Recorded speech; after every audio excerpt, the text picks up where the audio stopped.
வணக்கம். கதிர்மணி பார்வைகள் உங்களை வரவேற்கின்றது. இன்றைய தொகுப்புகளை வழங்குவது PF இன்பன். முக்கிய பார்வைகள்.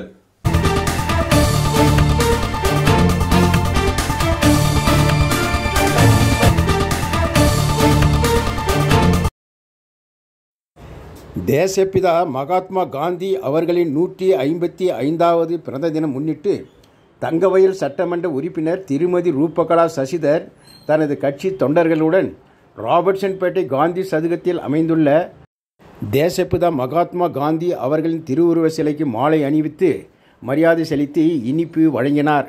அவருடன் ராபர்ட்சன்பேட்டை நகரசபை தந்தை திருமதி இந்திரா காந்தி மற்றும் சக கவுன்சிலர்கள் உடனிருந்தனர்.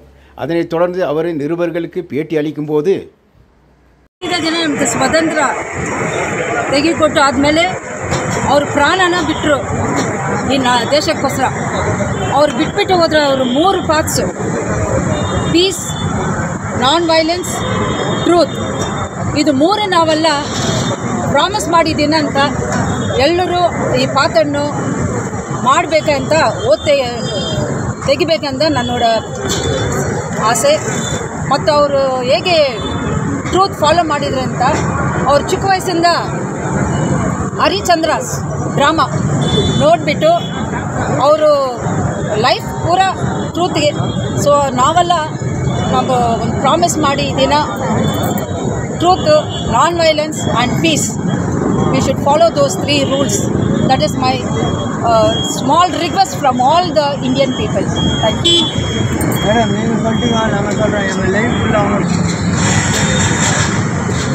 ಗಾಂಧಿ ಜಯಂತಿಯ ದಿನ ಆಚರಣೆ ಮಾಡಿದ್ರೆ ಗಾಂಧಿ ಜಯಂತಿಗೆ ಗೌರವ ಕೊಟ್ಟಂತಲ್ಲ. ಗಾಂಧೀಜಿಯವರು ಮೌಢ್ಯತೆಯ ಅಂಧಕಾರವನ್ನು ತೊಲಗಿಸಿದ್ದಾರೆ, ಮೌಢ್ಯತೆಯ ಅಂಧಕಾರವನ್ನು.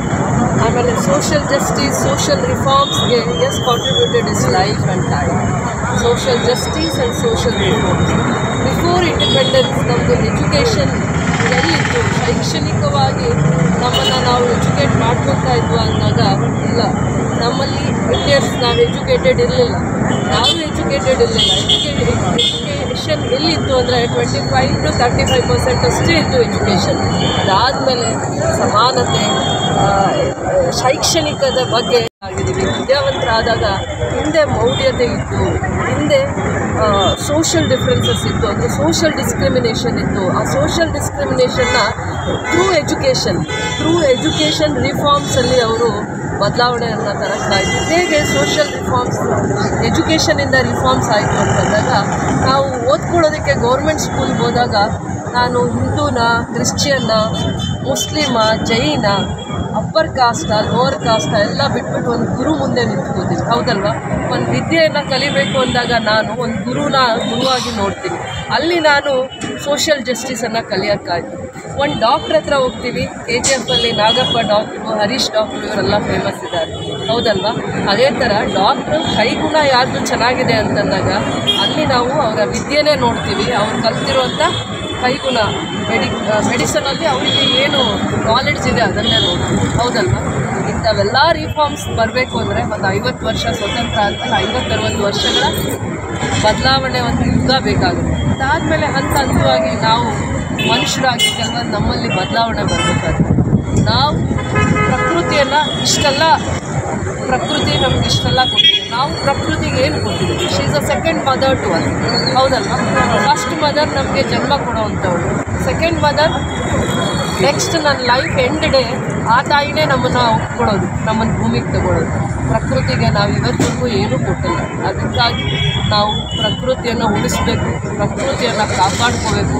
ಪ್ರಕೃತಿಯನ್ನು ಉಳಿಸಿ ಕಾಪಾಡ್ಕೋಬೇಕಂದ್ರೆ ಸ್ವಚ್ಛತೆಗೆ ತುಂಬ ಇಂಪಾರ್ಟೆನ್ಸ್ ಕೊಡಬೇಕಾಗುತ್ತೆ. KGFಲ್ಲಿ ನಾವು ಕ್ಲೈನ್ಲಿನೆಸ್ಗೆ ಒಂದು ಡ್ರೈವ್ ಮಾಡ್ತೀವಿ, ಪಬ್ಲಿಕ್ ಅಟೆನ್ಷನ್ನ ನಾವು ತಗೋತೀವಿ, ಪಬ್ಲಿಕ್ಗೆ ಅವೇರ್ನೆಸ್ ಪ್ರೋಗ್ರಾಮ್ಸ್ನ ಮಾಡಿ ಅವ್ರ ಕಡೆಯಿಂದನೇ ಪಾಸಿಟಿವ್ ರಿಸಲ್ಟ್ಸ್ನ ತಗೊಳ್ಬೇಕು ಅಂತ ಒಂದು ಹೋಮ್ವರ್ಕ್ ಮಾಡ್ತೀವಿ.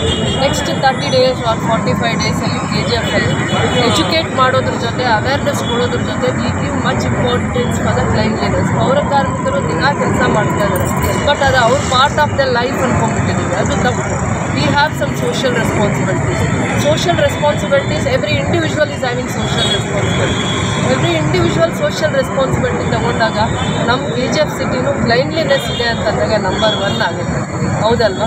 ಸೊ ಆ ಒಂದು ಕಾನ್ಸೆಪ್ಟನ್ನ ನಾವು ಮೈಗೂಡಿಸ್ಕೊಂಡಾಗ ಜಸ್ಟ್ ಬಿಕಾಸ್ ಇವತ್ತು ಗಾಂಧಿ ಜಯಂತಿ ಇದೆ, ಇವತ್ತು ನಾವು ಇದನ್ನು ಅನೌನ್ಸ್ ಮಾಡೋಣ ಅನ್ನೋ ಒಂದು ಕನಸನ್ನಿಂದ ಮಾಡಬಾರ್ದು.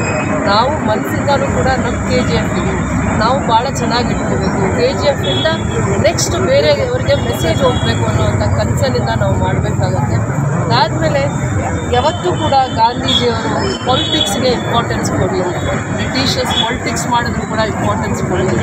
ಯಾಕಂದರೆ ಅವರಿಗೆ ಇದ್ದಿದ್ದು ಅವರು ಏನಂತಾರೆ ಮಾನವತಾವಾದಿ ಅಂತ ಹೇಳ್ತಾರೆ, ಹೌದಲ್ವ? ಅವ್ರಿಗೆ ಆ ಒಂದು ಕನ್ಸರ್ನ್ ಜಾಸ್ತಿ. ಯಾವಾಗಲೂ ಪಬ್ಲಿಕ್ ಕನ್ಸರ್ನ್ ಯಾರಿಗೆ ಇರುತ್ತೆ ಅವ್ರು ಮಾತ್ರ ರೆವಲ್ಯೂಷನರೀಸ್ ತರೋಕ್ಕಾಗುತ್ತೆ, ಅಂದರೆ ರಿಫಾರ್ಮ್ಸ್ ತರೋಕ್ಕಾಗುತ್ತೆ. ಇಂಥ ಎಲ್ಲ ಸ್ಟ್ಯಾಂಡರ್ಡ್ ಥಿಂಕಿಂಗ್ ಗಾಂಧೀಜಿಯಲ್ಲಿ ಇದ್ದಿದ್ದರಿಂದ ಗಾಂಧೀಜಿನ ಮಹಾಪಿತ ಅಂತ ಕರಿತೀವಿ ಅಲ್ವಾ, ನ್ಯಾಷನಲ್ ಫಾದರ್ ಅಂತ ಕರಿತೀವಿ. ಯಾಕೆ ಸುಮ್ಮನೆ ಬರಲ್ಲ ಹೆಸರು ನೋಡಿ, ಅವ್ರಿಗತ್ತಿಲ್ಲ 100 ವರ್ಷ 100 years ಸೆಲಿಬ್ರೇಷನ್, 150th ಸೆಲಿಬ್ರೇಷನ್ ಅಂತ.